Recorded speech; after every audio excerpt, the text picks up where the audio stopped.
One నేనొక్కడినే.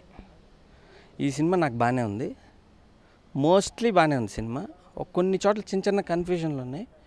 అది మామూలు రెగ్యులర్ సినిమా, తెలుగు సినిమా 6 ఫైట్లు 6 పాటలు చూసే ఊర సినిమా రెగ్యులర్గా అలవాటు అయిపోయారు తెలుగు ఆడియన్స్. వాళ్ళకి నచ్చకపోవచ్చు. This is a different film. యాక్చువల్గా ఇటువంటి సినిమా తీయాలంటే ప్రొడ్యూసర్కి చాలా గట్స్ కావాలి. అంత ఖర్చు పెట్టి ఇటువంటి సినిమా తీశారంటే డెఫినెట్గా ప్రొడ్యూసర్ గట్స్. సుకుమార్ 90% సక్సెస్ అయ్యాడు ఈ సినిమా చేయటంలో. కొత్త రకం సినిమా, కొత్త రకం థీమ్ తీసుకుని. ఇప్పుడు మేము యాక్చువల్గా ఏంటంటే 12 మంది వెళ్ళాం first day cinema evening show. మాకు అలవాటు వెళ్ళటం. 12 మందిలో 4 నచ్చల, 8 మందికి సూపర్గా నచ్చింది. ఈ 8 మంది పెద్ద యుద్ధం. మధ్యలో నేను జడ్జి లాగా ఉన్నా. ఫైనల్గా తేలిందంటే ఆ 4 ఆ కన్ఫ్యూజన్ ఉండే వాళ్ళు ఏంటంటే రెగ్యులర్ సినిమాకి అలవాటైన వాళ్ళు కాబట్టి ఆ 4 నచ్చల. 8 మందికి బాగా నచ్చింది సినిమా. వన్ నేనొక్కడినేలో ఒకటేంటి నాకు నచ్చిన పాయింట్స్ ఏంటంటే Mahesh Babu performance mind blowing.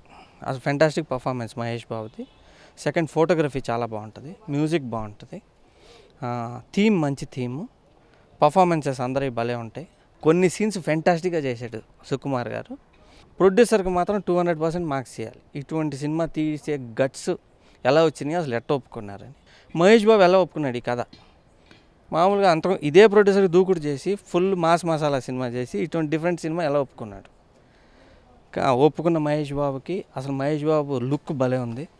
Look is very good. అమ్మాయి బాగుంది, పాటలు బాగున్నాయి, లొకేషన్స్ బాగున్నాయి.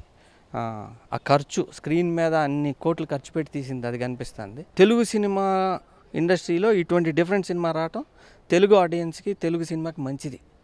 సరే ఇది ఎట్లా ఆడుతుంది, ఆడట్లేదు, జనం రిసీవ్ చేసుకున్నారా లేదా కొంచెంసేపు పక్కన పెడితే నిజంగా ఇటువంటి సినిమా తెలుగులో రావటం ఐఎమ్ వెరీ వెరీ హ్యాపీ. ఎందుకంటే ఈ ఓర క్రూడ్ సినిమాలు తెగ వచ్చేస్తున్నాయి వారం వారం వచ్చి అదే కదా మళ్ళీ తీసిందే తీసి హింస పెట్టేస్తున్నారు ఆడియన్స్ని. ఆడియన్స్ కూడా దానికి అలవాటు అయిపోయారు.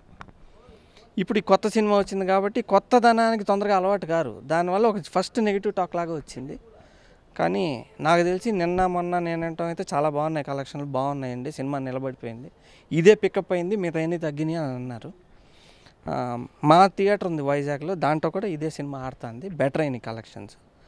నేను మామూలుగా సుకుమార్ అంటే నా కాంపిటీషన్, నేను ఒక డైరెక్టర్ని, Sukumar డైరెక్టరే.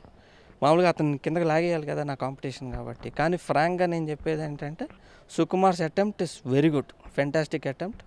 Mahesh Babu attempt is very good.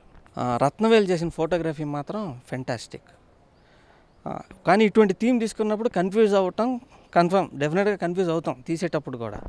ఎందుకంటే ఎన్ని మెలికలేసి ఎలా చేశాడంటే సుకుమార్. ఫస్ట్ నా విలన్ పలానా వాడు ప్రదీప్ రావత్ అని చూపించి దాని తర్వాత మళ్ళీ నాజర్ అని చూపించే ఐడియా కానీ ఆ క్లారిటీ ప్రతి చోట. మళ్ళీ మనం రెండోసారి సినిమా చూస్తే ఓహో ఇలా తీసాడా అనిపిస్తుంది. నాకు తెలిసి ఒకసారి చూసిన వాళ్ళందరూ రెండోసారి చూడాలి ఈ సినిమా. అర్థం కావటం కోసం కాదు, దాంట్లో ఎంత బాగా తీసాడు సినిమా సుకుమార్ గారని.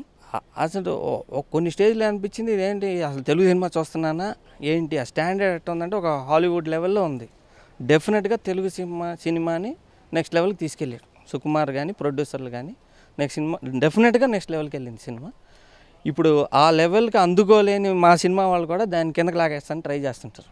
ఎందుకంటే ఆ లెవెల్ మేము అందుకోలేము కాబట్టి. బాగాలేదండి, యావరేజ్ అండి, కన్ఫ్యూజింగ్ ఉందండి, డైరెక్టర్ ఇట్ అయ్యాడండి, అట్టయింది, బాగాలేదండి. ఈవెన్ మహేష్ బాబు ఫ్యాన్స్కి కూడా ఫస్ట్ వెళ్ళి వాళ్ళు చూసి దూకుడు లాంటి సినిమా చూస్తామని వెళ్ళారు. వీళ్ళు వేరే సినిమా మొత్తానికి అసలు టోటల్ డిఫరెంట్ సినిమా, ఒక్కొక్క సీన్ కాదు ప్రతి సీన్ డిఫరెంట్. దాంతో కన్ఫ్యూజ్ అయిపోయి బాగాలేదండి అన్నారు ఫస్ట్. దాని తర్వాత ఈవినింగ్ మళ్ళీ అడిగితే బాగానే ఉందండి కానీ బాగా తెలియగల సినిమా అంటే ఫ్యాన్సే.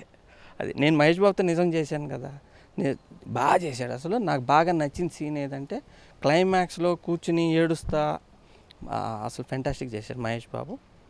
నాకు తెలిసి మహేష్ బాబుని కొట్టే హీరో ఆ పర్ఫార్మెన్స్లో ఆ లెవెల్లో ఇంకో హీరో వస్తాడా. As a director Sukumar definitely చాలా మంచి డైరెక్టర్, తెలుగులో ఉండాల్సిన డైరెక్టర్. ప్రొడ్యూసర్లు బాగా ఈ సినిమా బాగా హిట్ అయ్యి బాగా డబ్బులు రావాలి ప్రొడ్యూసర్లకి. ఎందుకంటే వాళ్ళు సంపాదించుకుంటానికి కాదు, వాళ్ళు మళ్ళీ ఇంత డిఫరెంట్ ఎక్స్పెరిమెంటల్ సినిమాలు తీయాలని కోరుకుంటున్నా. All the best to 14 Reels. Good luck, congratulations to Sukumar, congrats to Mahesh. Fantastic performance. Krishna గారి పేరు, సూపర్ స్టార్ కృష్ణ గారి పేరు మహేష్ బాబు నిలబెట్టాడు దీంట్లో. Thank you.